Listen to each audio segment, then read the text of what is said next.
Right, everyone, we'll get started in 2 minutes, okay?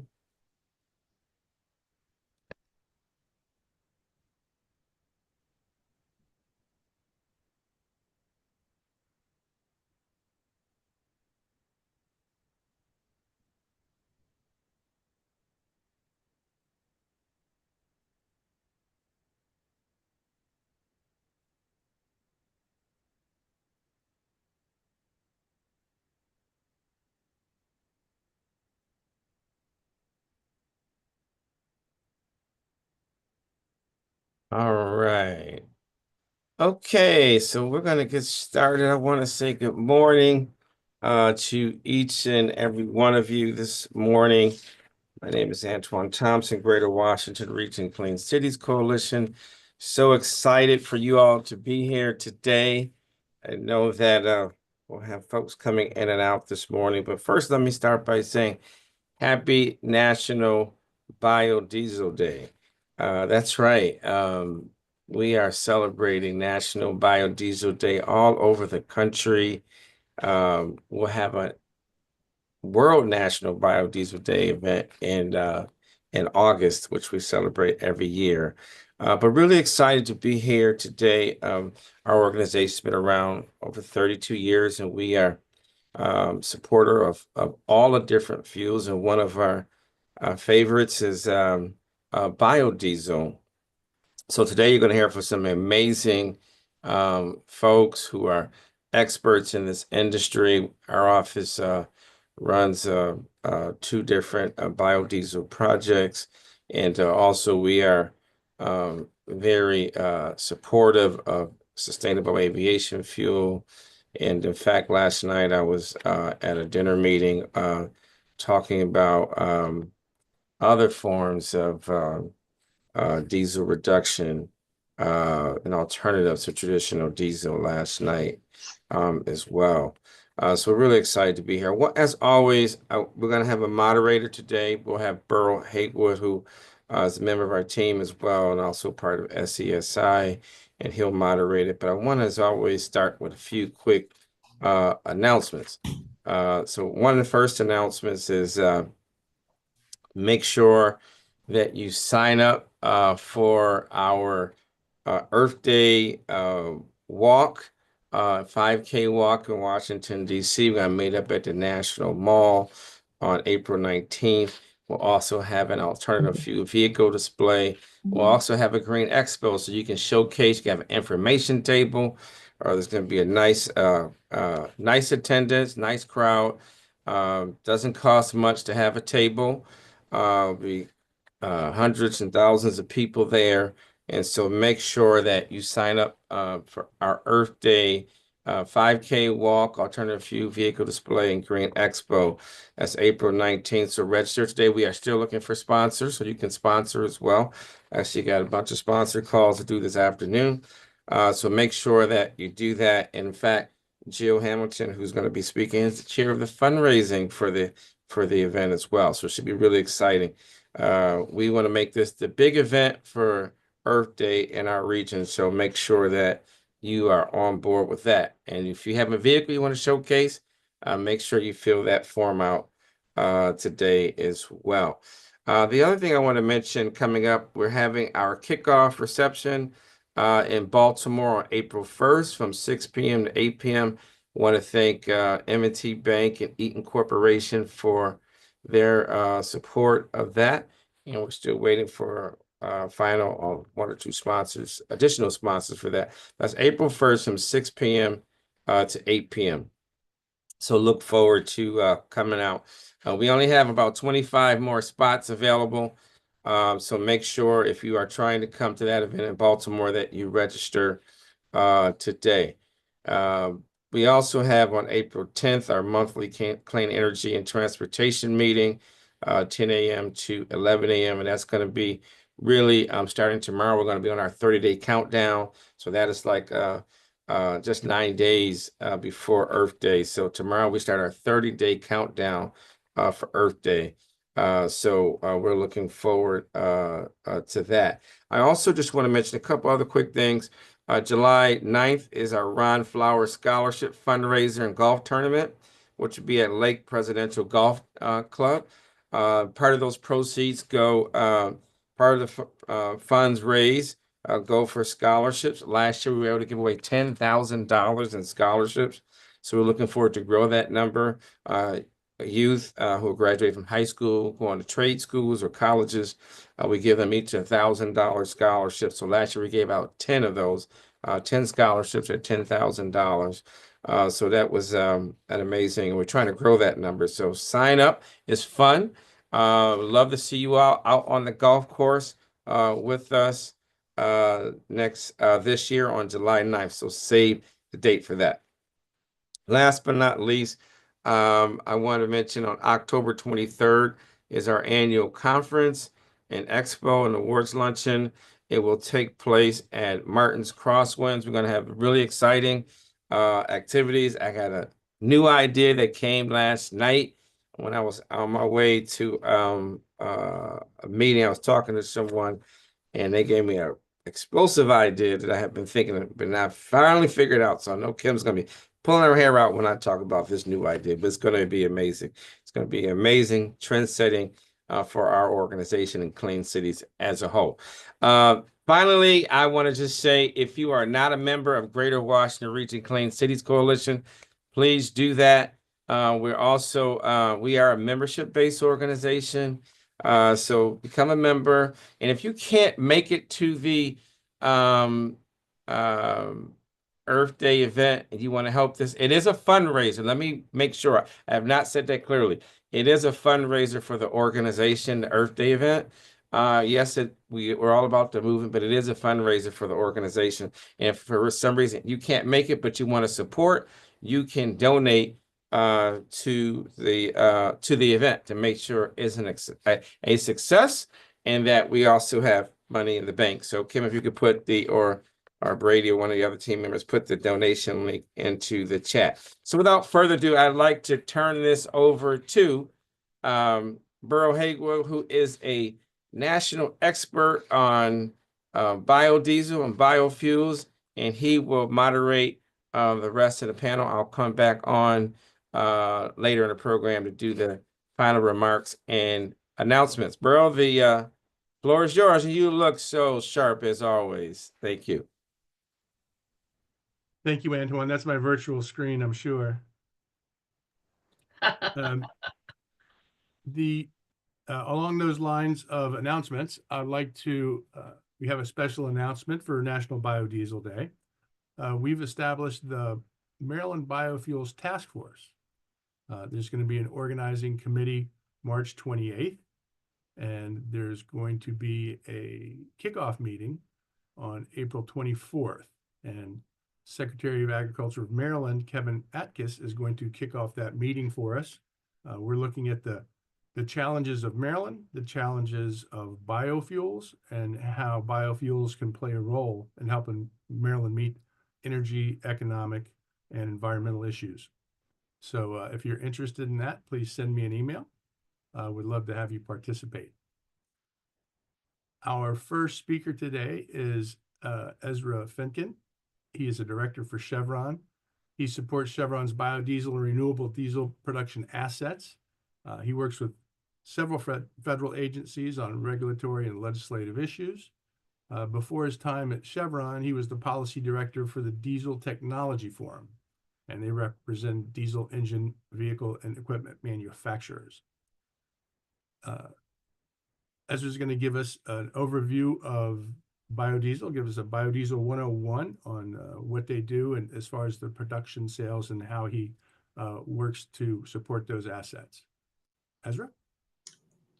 Great, thank you, Burl, and good morning, and thank you all for the invitation to come and talk to you folks about biodiesel on National Biodiesel Day. So I'll get right in it. Folks are probably wondering what is biodiesel, so I'll kind of give you the summary there, the introduction to biodiesel. So if you're familiar with soybean oil or canola oil, or maybe even other fats, oils, and greases, use cooking oil. That's something that's very much in the news. Basically, any fat, oil, or grease, you're able to pursue a simple chemical process to generate biodiesel.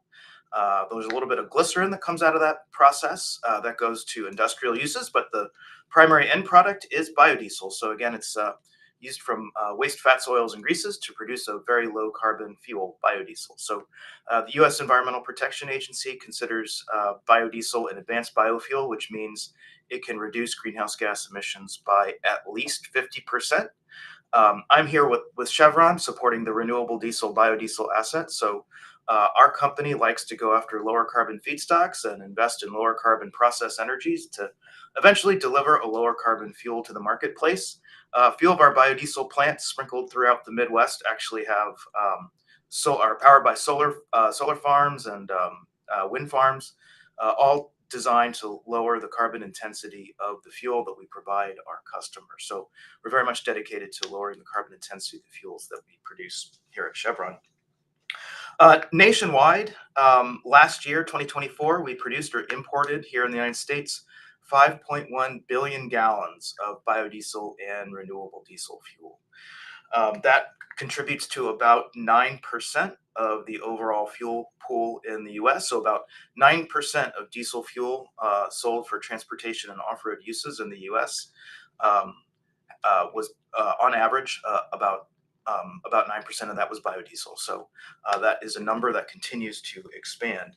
And here at Chevron, as I mentioned, we're part of that process. We're very much a leader in biodiesel and renewable diesel production. Chevron did acquire Renewable Energy Group about 2 years ago. Renewable Energy Group was very much a leader in the biodiesel field. And here in the greater Washington region, we had a lot of success working with a number of important stakeholders, including the city of Washington, D.C., and more recently, Prince George's County Public Transit. We are providing fuel to those municipalities in support of their effort to use 100% biodiesel in the fleet of work trucks in the city of DC and a few transit buses in PG County. So those vehicles are using 100% of biodiesel to achieve some very lower carbon targets. So some pretty good successes there. So thank you all again for inviting me to give you the Biodiesel 101 on National Biodiesel Day, and I'll hand the baton back to Burl. Hey, Ezra, I got a question for you. There's a lot of buzz about the 45Z production credit and different imported used cooking oil. And can you give any clarification on that? Does it qualify? Does it not qualify? Sure, it's a somewhat technical question, but I can answer it. So for those of you who are engaged in the industry, we enjoyed some tax credits that had existed for a number of years. Basically, if you produced biodiesel or renewable diesel, the Treasury Department gave you $1 per gallon for blending that fuel into the overall diesel transportation pool. Through the Inflation Reduction Act, there was a transition away from that simple $1 per gallon blender's tax credit to what's been referred to as the 45Z credit, which is a reference to the tax code, but formerly known as the Clean Fuel Production Credit. So we transitioned away from the simple $1 per gallon to this Clean Fuel Production Credit that is tied to the carbon intensity of the fuel. So the tax credit that you receive is tied to the carbon intensity of the fuel that you produce domestically. So the lower the carbon, the greater the tax credit. Included in some of the informal guidance that came out of the Treasury Department in the last few days of the Biden administration, there was an inclusion of eligible feedstocks to produce fuel to generate credits. And included on that list of eligible feedstocks was a requirement that most feedstocks must be sourced in the US, but not exclusively in the US. So we do have some allowance for canola sourced from Canada, tallow from pretty much anywhere in the world. But some of the other fats, oils, and greases, there is a restriction that they be sourced here in the US. Thank you. That makes more sense now. So one more. Sure. The credit used to be $1, and now it's not. And I understand it's based on the amount of carbon reduced. So if, say, some plant, whatever the comes out of the GREET model, is only 49% lower carbon than diesel, do they get any credit? Yes, in order to be an eligible fuel to generate credit, you must meet a minimum threshold. And it's pretty technical, but essentially, let's just call it 50%. So you have to receive be about 50% below the petroleum diesel baseline in order to receive credit. And once you meet that threshold, then further credit is generated. Treasury did release a very technical carbon accounting model, the GREET model for those carbon wonks out there, that allows you to input all of your materials to generate your carbon intensity for your fuel. So, but again, if you meet the 50% reduction, you're in, and then credit is generated for further reductions off of that 50% baseline. Does that make sense, bro? Now, Okay. it was a very sort of convoluted technical release, so I appreciate the clarity on that. Thank you. Sure thing. Next up, speaking of carbon wonks, that is Heather Buchter, who's going to talk about the value of carbon, and especially the time value of carbon, and other environmental issues, and other issues that are impacting biodiesel. She is the Director of Communications for the Clean Fuels Alliance of America. She's responsible for supporting efforts to continue to grow the biodiesel, renewable diesel, and sustainable aviation fuel industry, and share her vision, leading efforts to craft and share messages on the industry's plan to move from 3 to 6 billion gallons by 2030, as well as promoting Clean Fuels Alliance America and the members that they serve, and they serve a lot. And I've been getting a lot of buzz today about, yesterday was St. Patrick's Day and everybody wears green. What do you wear on National Biodiesel Day? Well, I've got the Oh, you've got the Alliance Clean Fuel. pin. It's blurry now. You've got the Clean Fuels pin on though, don't you? So, Thank you for that support. Thank you for the pin. So, I was a well-dressed man today. Yes, So, yes. Heather?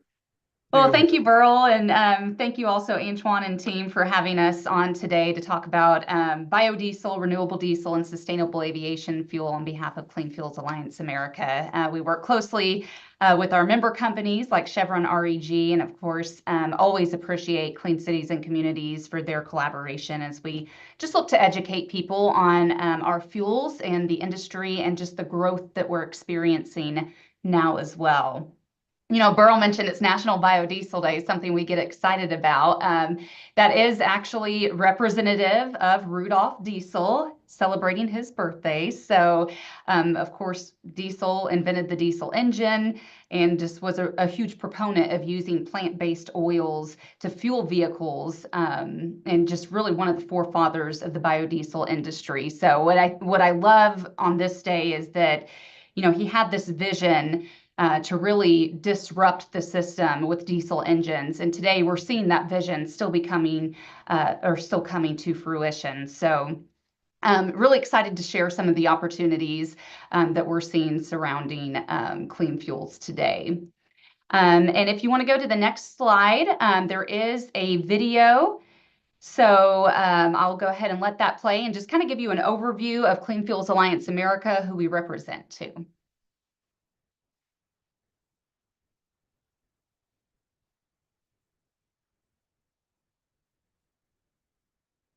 I'm not sure if anyone's having issues hearing that. I'm not hearing it either. Okay. Well, there's some beautiful imagery that you can see. We can go ahead and skip past the video and I'll just kind of give you an overview too. Heather, maybe you could drop the link to the video in the chat when you're done. Yeah, you bet. You bet. Yeah, and I can make these slides available to anyone who would like them afterward as well. But we'll go ahead and move on to the next slide.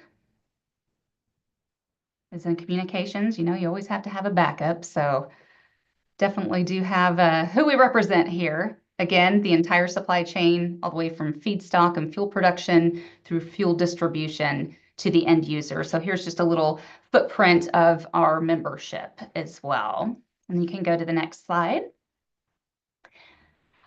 We do receive a diverse mix of funding. We are a nonprofit organization. So just want to briefly thank and the support that we receive from our farmer friends, specifically the United Soybean Board and state soybean checkoffs. They really do a lot of the research. They fund a lot of the research and development that helps us put these fuels into the marketplace, and then do things such as the research to lower the CI score for soy to make it more competitive in the marketplace too, along with technical advances as well. So we do appreciate our sponsors there. And you can go ahead and go to the next slide. So what in the world are clean fuels, right? You got a little brief overview from Ezra.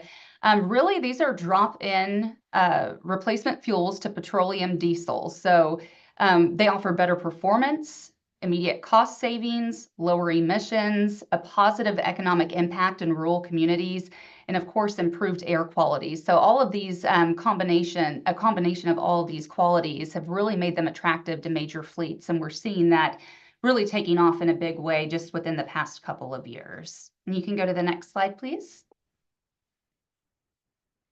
So just in case there's kind of any confusion between biodiesel, renewable diesel, sustainable aviation fuel, here's just a brief overview.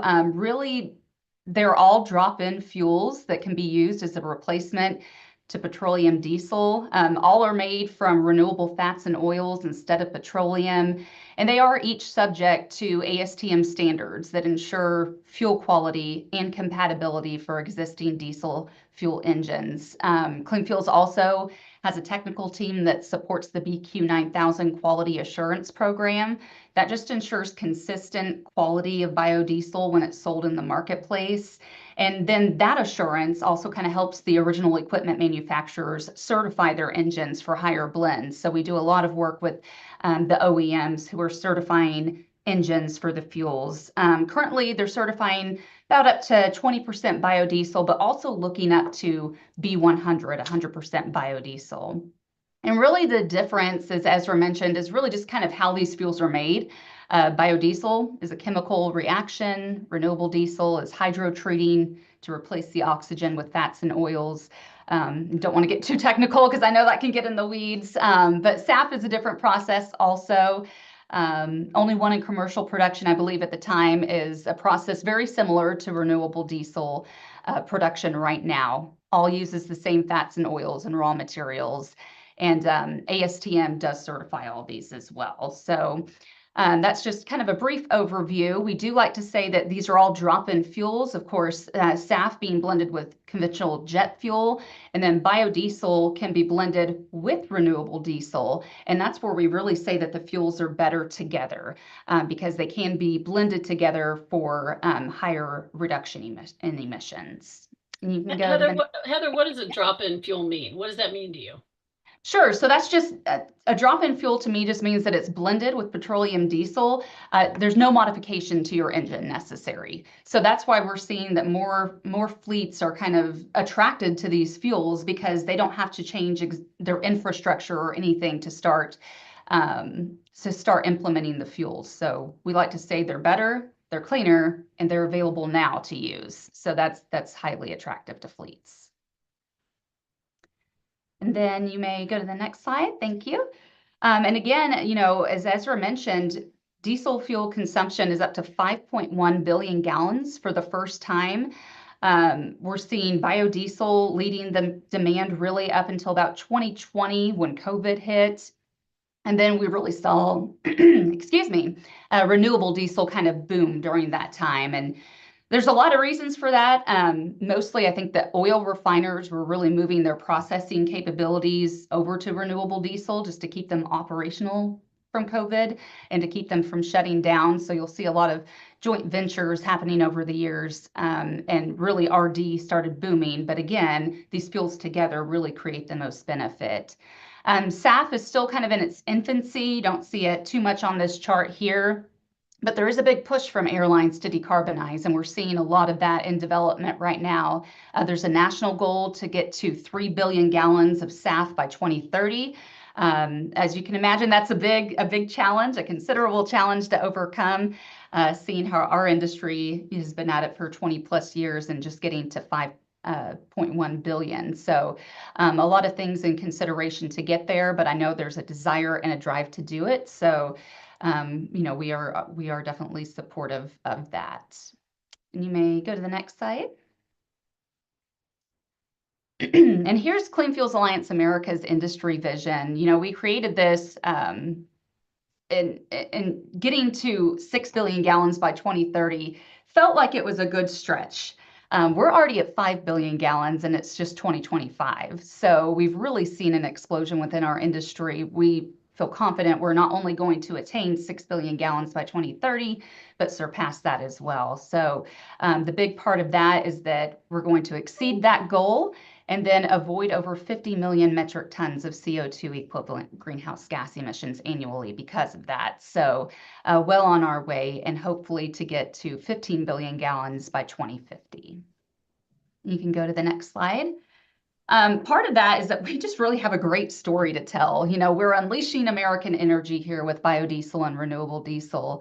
We're diversifying our domestic refinery capacity. That's very attractive. It's just economical to turn oils and fats into usable fuel diesel applications. We're seeing feedstock innovation happening on the farm to meet demand as well. So another good benefit coming out of that, which adds value back to our farmers, and then also creating U.S. manufacturing jobs. So just a big economic impact happening from this as well. And then you can head over to the next slide. And then, of course, decarbonization is another storyline for us, too. We're seeing more and more, that the CI score and reducing carbon emissions is really the name of the game. It's what's driving the market right now. And these 20% biodiesel blends are great, but we're looking for more. Fleets are looking for more to implement into their fleets. So the industry is telling us that they want to move to B30, B50, B100, not only on and off-road transportation, but also in the home heating sector. Marine wants more fuels and they want to move to B100. Railroads want over B20. And then also electric generation is another market for us too. So if you want to go to the next slide, we'll kind of take a look at the market potential for clean fuels. And you can kind of see the numbers here. I mean, there's room for growth. And I think that, like I said, we're going to reach 6 billion gallons by 2030. Maybe, high confidence we're going to reach that before then, but then moving ahead, there's significant room for growth. And so at Clean Fuels, we're working on penetrating these markets as well, just to ensure that we're at the table when these conversations are being had, and that we can continue to see that growth and innovation happen. And then next slide. So the time value of carbon, that's something that does resonate with a lot of fleets and is part of our messaging as well. So what that means is if you look at this bucket, this is the number of carbon in the atmosphere. You've got shipping goods, you've got people driving, people heating their homes, industrial and commercial uses are all dumping in this carbon to this bucket. So we see that level start to rise. Well, we can do so much with nature-based, our forests and our oceans, the carbon capture, but we need to find other outlets to kind of make this go down so we don't start overflowing. So basically one of those outlets is our technology-based biodiesel, renewable diesel, and sustainable aviation fuel. So this is kind of just an example of that time value of carbon, how reducing carbon today is the most important carbon to reduce rather than waiting 10 plus years. Let's see, and then we'll get to the benefits too here real quick. If you can go to the next slide.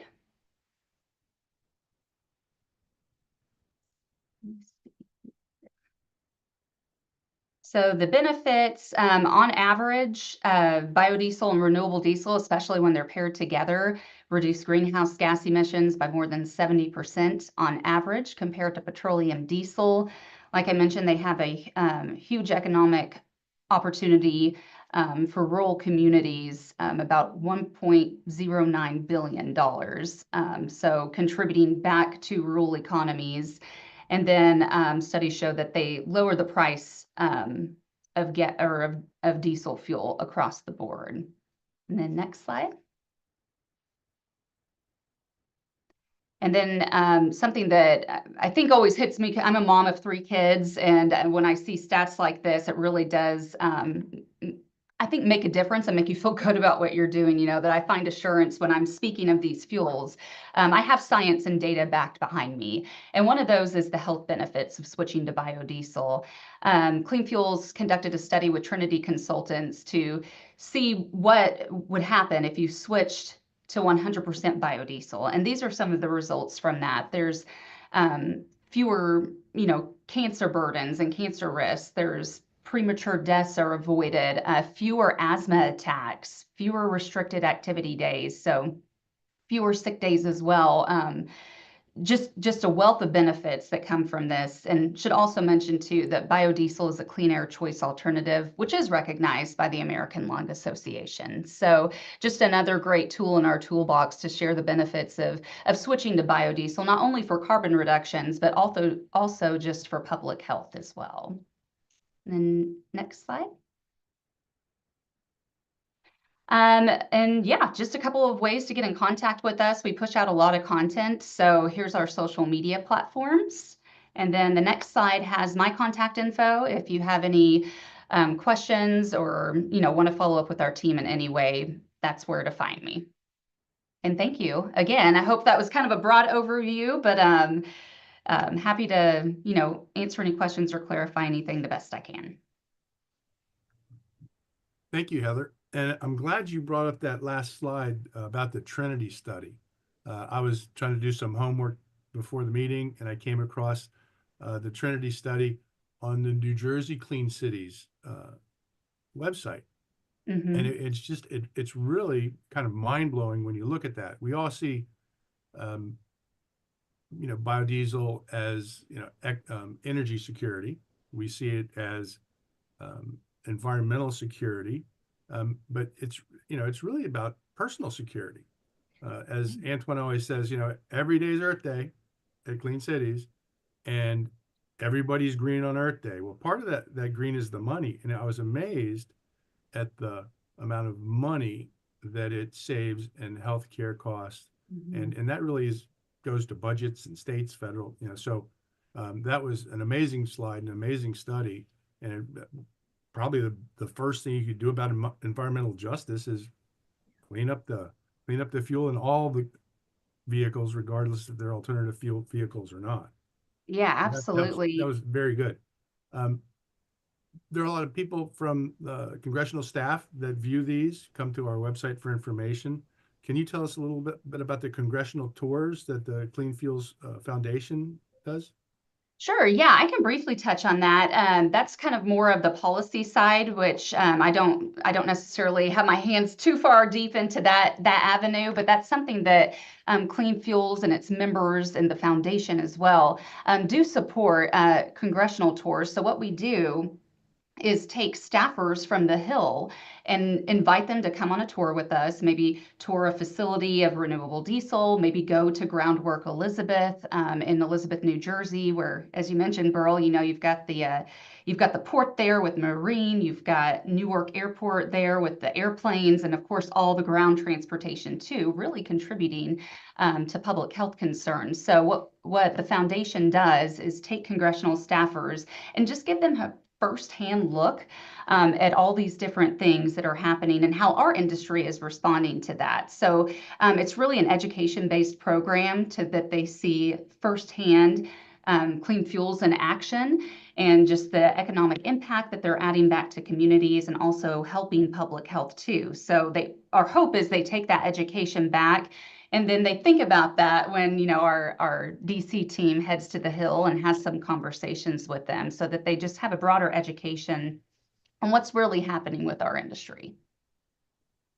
Thank you. And of course, at Clean Cities, every day is Education Day too. Absolutely, yeah. And I should say too, last year, I think we had the opportunity to take about 36 staff members on our visits. So, there's always growing interest in it, and we're always happy to educate. That's the heart of what we do. And speaking of education, I heard you guys just awarded a grant to a student to That's continue right. their Yes, the biodiesel foundation research? did. So that's the Beth Calabota Sustainability Grant, and that was awarded to a student. And I don't have her name right in front of me right at this moment, but basically what this grant does is really kind of try to raise up the next generation to explore clean fuel alternatives. And so she's a PhD student, I believe, in Michigan. And Jill, correct me if I'm wrong on that too, because I'm Yeah, going off my you're brain, right. which And is a her little name's scattered. Courtney, but I can't think of Courtney's last name. Yes, remarkable young lady who's studying clean fuel alternatives and really the engine part of it all too. So the sustainability grant allows them to not only receive some grant funding, but also education. So we at Clean Fuels host a sustainability workshop, which is happening next month, which I can send some information out on that too, April 7th and 8th in Kansas City. And that's where our environmental scientist on staff, Veronica Bradley, just really gets all the environmental directors within the industry together, and then they collaborate, look at the issues ahead, how they can overcome them and collaborate and tackle these issues, and really put their heads together. So that's something that our student will get to experience as well and give her some insight into how the industry is operating from an environmental scientist standpoint. Heather, will you drop that in the chat, the link to the sustainability workshop? That's Yes. It's a deep dive into kind of the nuts and bolts on how to decarbonize fuels and how the industry is decarbonizing those technologies and calculating it. How do we quantify corporate calculations for looking at the different scopes 1, 2, and 3, and how biofuels can help do that. So yeah, looking forward to attending that myself. Okay, thank you, Heather. Because in addition to biodiesel power, we're going to need a lot of brain power to keep this going. Speaking of brain power, Jill Hamilton is our next speaker. She's the founder and president of Sustainable Energy Strategies. She has more than 35 years of consulting experience in the alternative transportation fuels industry. Jill and her team at SESI has raised almost $2 billion for the biofuels industry and infrastructure development and other grants, which is how you get it to the marketplace. She's also a trusted advisor to the National Clean Cities Program and chair of the Greater Washington Region Clean Cities Coalition. She's going to speak about various federal grants that are available and projects that her team has worked on with the Clean Cities in a private-public partnership, even including Chevron. So an amazing way to actually go out and apply the technology with the government industry working together. I've known Jill since I had hair, and it was not gray. So Jill, take it away. Thanks, Pearl. And it's a pleasure working with you and Antoine and both Heather and Ezra as well. And I look forward to kind of celebrating Biodiesel Day with you all. I'm going to give a presentation on funding opportunities, but I promise no quiz at the end. But as has been said, we'll be happy to share these slides with you. And I have quite a few, but I think Heather and Ezra did a great job kind of giving an overview of biodiesel. And so I'll try to keep my remarks in that regard a little short, but I do want to give you a little bit more perspective on, Kim, you can go to the next slide, on why biofuels and why biodiesel. This particular slide, we all are driving, I think, we all are driving a vehicle or using public transportation. And I just wanted to give you a little bit of perspective on a little bit different than what Heather gave you. We're looking, why do people use biofuels? They're looking to decarbonize, right? They want less air pollution. Maybe they want a domestic energy as opposed to, that is one of the reasons I got involved in biofuels early on, is I did not want my children to have to defend our oil rights abroad. And that's still relevant today. As Heather mentioned, that biofuels are a drop-in fuel. And what that means to me, as she said, is you can use it in existing legacy infrastructure, those existing retail stations and vehicles. So let's talk a little bit about vehicles for a minute. Based on some of the statistics I found, there's about 275 million registered light-duty vehicles still on the road that can use liquid fuels. That's a lot of vehicles.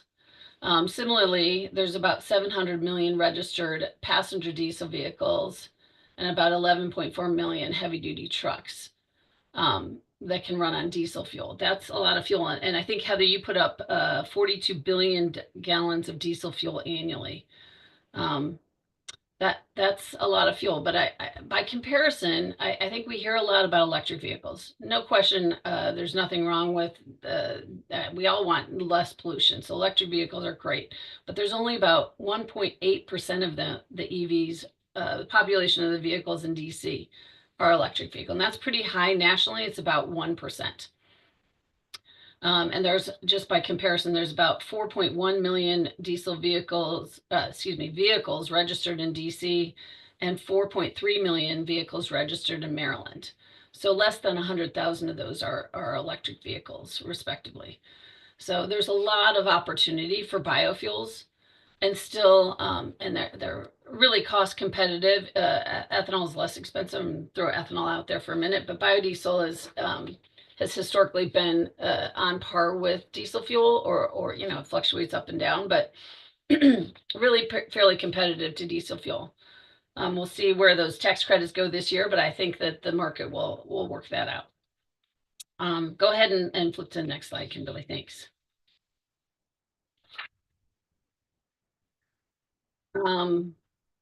So I think Heather mentioned a few things. I just want to reiterate that the economic impacts are about $23.2 billion in economic impact. There's about 75,000 jobs annually, and that equates to about 3.6 billion in wages. But those wages get spent repeatedly in the marketplace, which helps to drive that multi-billion-dollar impact.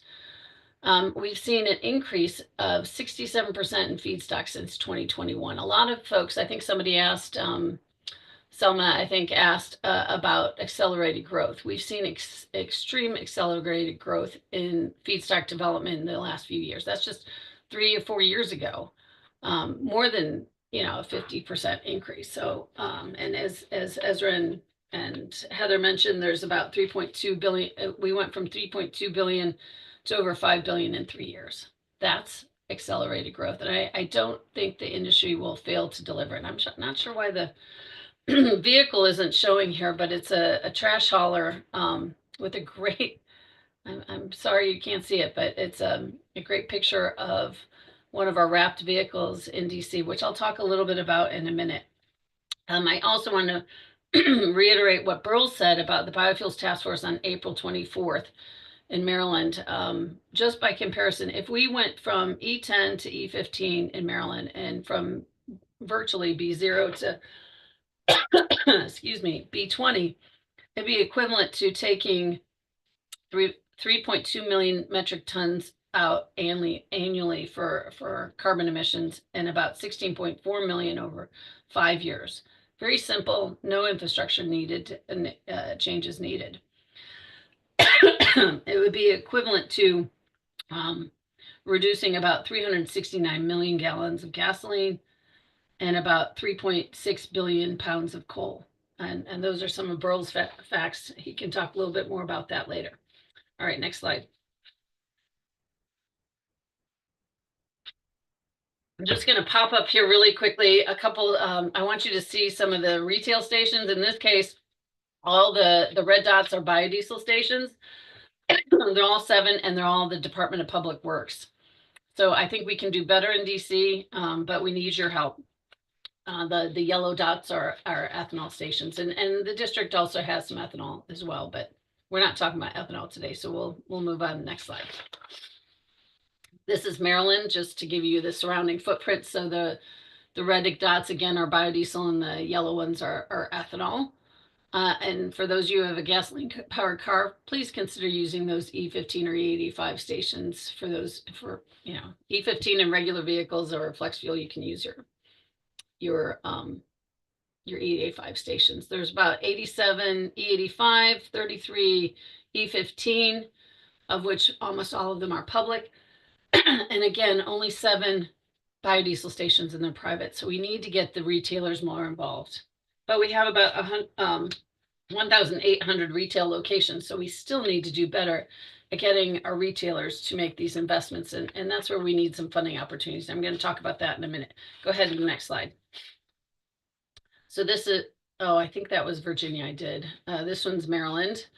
So Maryland is the one with the 1,800 retail stations. But again, there's more biodiesel stations. We have about 25, but again, they're all private. So those are fleets using it, and they are kind of the backbone of it. But there's a lot more retailer middle marketers that are bringing bio to the region for home heating oil, and that can also supply diesel fleets as well. So you'll be hearing more about that from me in the coming months.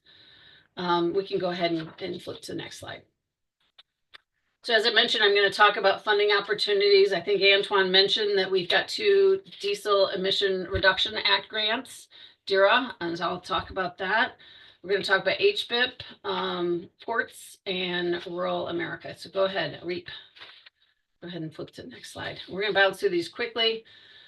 For those who are not familiar with the HBIP program, the Higher Blend Infrastructure Incentive Program, there's quite a bit of money through the IRA funding, but that money has all been spent.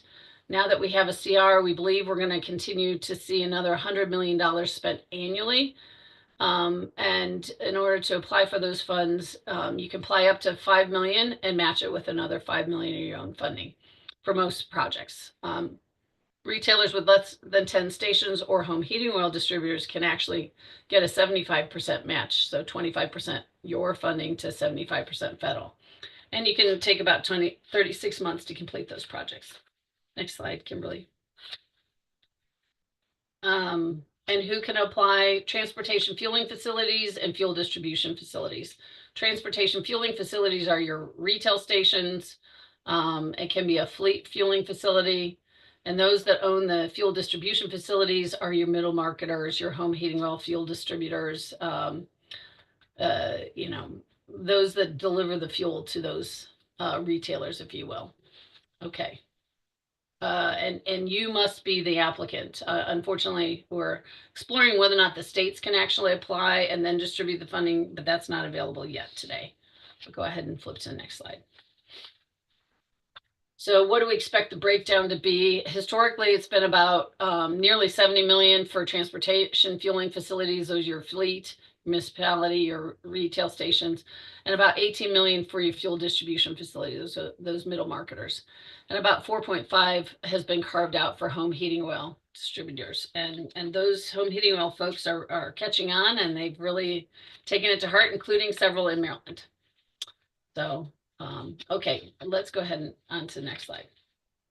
So who can apply for these funds or what fuels apply? It's only biodiesel and ethanol. And as we mentioned, Heather mentioned kind of the scope of what biodiesel is. This does not include renewable diesel or sustainable aviation fuel. A lot of folks would like to use it for that, but right now, as it's defined, it's only ethanol and biodiesel. But as you can see, we have a lot of private fleets using biodiesel. I'd love to see us make some investments in public refueling in these coming years and using these funds. Okay, next slide. So if you're a retailer, there are some capped costs.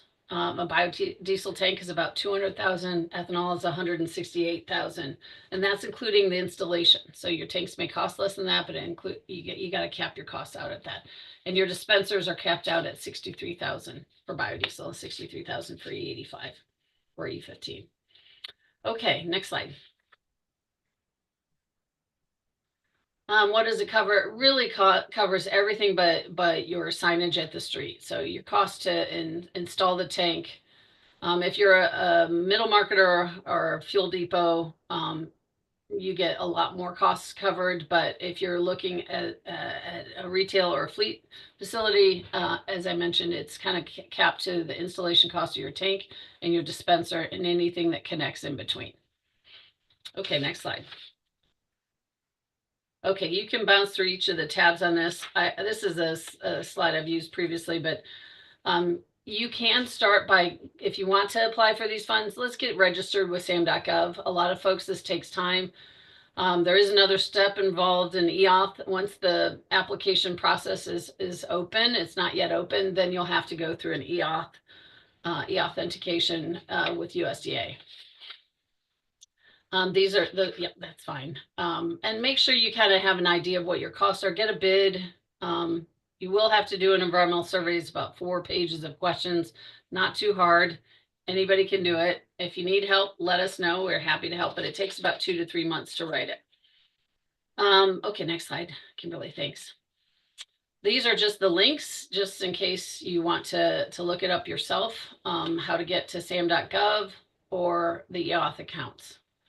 And again, happy to help you with any grant writing if that's of interest. Go ahead, Kimberly, next slide. So this is the Rural Energy for America program, or affectionately called REAP. That you have to be in a town of 50,000 or smaller. It's very restrictive. However, grants have been up to $1 million and can really cover solar at retail stations, or it can cover our biodiesel producers. And a lot of our producers have used this to augment some of the facility changes that they want to make them more efficient, or to run on different feedstocks. And the grant can cover up to 40% of eligible costs for energy efficiency improvements, lighting, or a more efficient heating system, or again, those renewable fuel systems. Okay. And it's for small businesses and agricultural producers only. So you have to be a small business, but most retailers are. Okay, next slide. And these are just some examples of energy efficiency improvements: lighting, heating and ventilation, upgrading food prep to be more efficient, refrigeration, where I mentioned that solar, and of course our biodiesel production, which is why we're here today. And there's the link, the program. Let's go to the next slide, Kimberly. So somebody mentioned in our chat, can biodiesel apply to transit systems? Absolutely. You certainly can use low-level blends up to 20%, or you can use the Optimus system, which is what we've done here in DC. Prince George's County received a grant through the Maryland, I think, Heather, you mentioned the Soybean Associations. Maryland Soybean Board is one of your members. And they were the one that provided, I think they, along with the Maryland Energy Administration, provided grant funding for 6 buses to run on B100. And the fleet manager there said, Jill, there are some vehicles that are, would love to have them all be electric, but some of the routes just are not going to be, unless there's a technology change, not going to be eligible for electric. And so I'm glad they're looking to biodiesel as a replacement option. And I'm mentioning this particular funding opportunity. There's annually about $409 million. That's a lot of money to cover up to 80 to 90% of the cost, including those upgrades to run on the Optimus system, which is a kind of a heat traced fuel line and heated fuel tanks to make sure that there aren't any gelling issues. Those cost about $25,000, and that can be included in this grant program. So I'd love to see more of our fleets looking to this. Okay, next slide. As Antoine mentioned, the DERA program, Diesel Emission Reduction Act, this is an annual program. There's funding dedicated to the states and a national competition. Our grants that we received were both nationally competed. There's a little more money in that. I think we're asking for $125 million. I'm not sure what was in the final budget, because since that CR just passed. But I'm expecting it to be around that same level, between 50 and 100 million nationally. And then, of course, there's carve-outs to the states. The states tend to give more direction on how those are funded. So if biodiesel isn't included as an option in your state, look to the national program. And they do try to be fuel diverse, and there aren't a lot of applications for biodiesel. So I hope you will consider that. In order to use the biodiesel Optimus system that we had mentioned, you need to look at, there are a couple examples listed here of some older projects that we've done. You have to take an old dirty diesel and be replacing it with a new diesel system, and including that Optimus system as part of your vehicle, or as part of your new vehicle purchase. Just like you would add a snowplow, you would add this biodiesel system. Okay, next slide. And we've been very successful with that. And these are just examples of, you're looking at class 5 to 8 under the DERA program. Somebody mentioned school buses, locomotives, marine engines, non-road engines, And of course, our municipal vehicles are all great candidates. All right. Let's go ahead and, yep. All right, so this is another program. Heather mentioned that they're moving into the marine space. MIRAD PIDP stands for the Port Infrastructure Development Program. This is an annual program. I think there's $100 million available for this program as well. These are examples of ways you can use that, port electrification, but of course, we'd love to see you use biodiesel. So you can do infrastructure development, you can modify vehicles, you can replace diesel vehicles with that Optimus system, or simply use your lower level blends. I'd love to talk to you about those programs. There's plenty of time to get your application in by April 30th. All right. Now moving on to incentives. These are slightly different because they're more tax credits. I think, Pearl, you asked Ezra about the tax credit. This is just a summary slide of that. There is a new tax credit, as you were saying, it's moving from $1 tax credit to as much as $1.25 for SAF. But I think Heather, correct me if I'm wrong, but I think the biodiesel one is capped out at $1. But you do have to reduce your carbon by 50%, and I don't think that's a problem with any of our biodiesel productions. I think 70% or as high as 85% reduction per gallon. So we're well within those restrictions.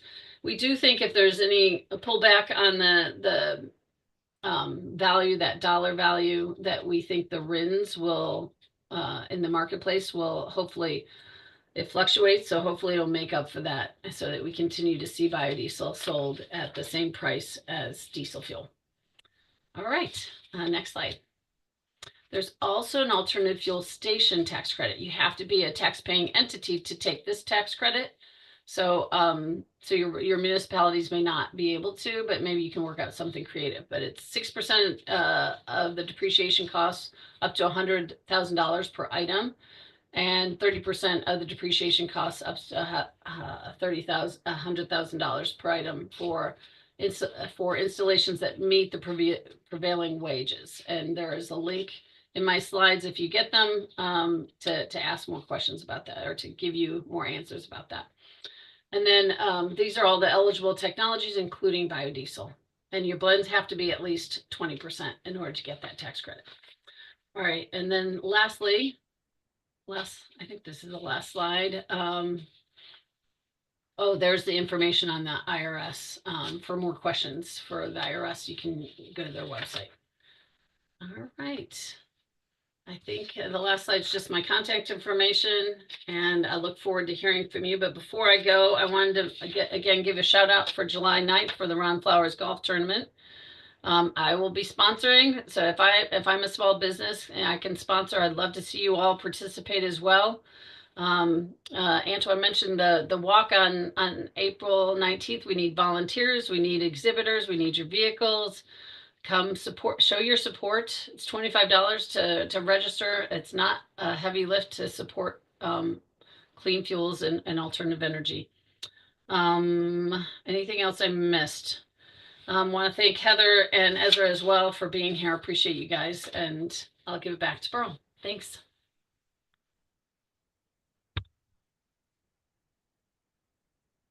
Oh, you're muted, Pearl. Can't hear you. Muted. Sorry about that. That's okay. There's been a lot of buzz about grants and who's going to get them and who's going to lose them, and they're stopping and starting. Can you give us a little background on what you've heard and what people are experiencing? So you're right. We're certainly seeing a lot of federal freezing of the grants, including a lot of our award winners that have gotten some of these higher blend infrastructure incentive grants. What I'm being told is that we think that's a temporary freeze, that those awards will begin to flow. Some of them are flowing if they're not IRA funding. That's for ones that are already awarded. But as far as moving forward, all the grants that I showed you are expected to be funded this year. I don't anticipate, I think the money is available. It's just a matter of the new administration, Trump administration, being familiar with the program and then kind of blessing them and letting them go. So I do anticipate seeing before the end of September solicitations for all those grants that I put out. All right. All right. Thanks, Thank Pearl. you. So before I turn it back over to Antoine, I'd just like to give everybody one more reminder. What day is it? National Biodiesel Day.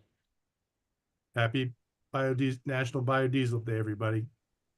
Well, let me say thank you to all of our amazing uh, speakers, our amazing moderator, and they did a phenomenal job. So I want to thank them for that.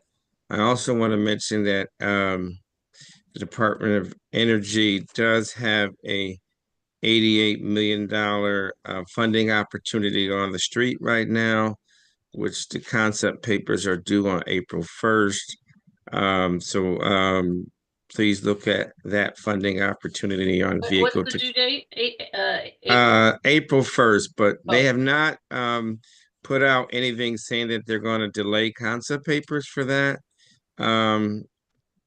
And I think it is in the chat. Kim, thank you for putting that in the chat as well. So look at that funding opportunity, $88 million, lots of on-road and off-road funding opportunities. And if you're looking for a partner, let us know as well. So I wanted to share that with you. I also wanted to say, again, I see we have 30, 35 people on now, but we've had people come in and going. If you're not a member of the coalition, you can join today. As I mentioned earlier today, save the date, April 19th will be our first annual Earth Day event. We're glad that Clean Fuels Alliance America is one of the partners and sponsors for that event as well.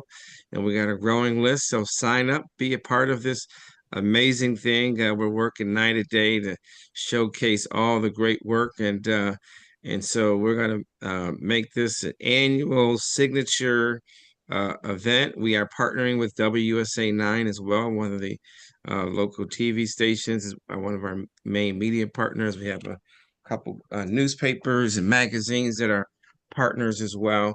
And we're just really excited about the event that's coming up.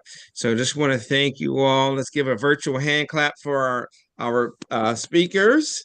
And as we always say, every day is Antoine, Earth Day around here, and we want to say once again, Happy National Biodiesel Day. Jill, you were going to say something? I just wanted to give a shout out to Jason Nord. I saw he's on, and he's one of our fleet managers and fueling directors for DPW. I just wanted to thank him for all of his work on these projects, and just wanted to give him a shout out.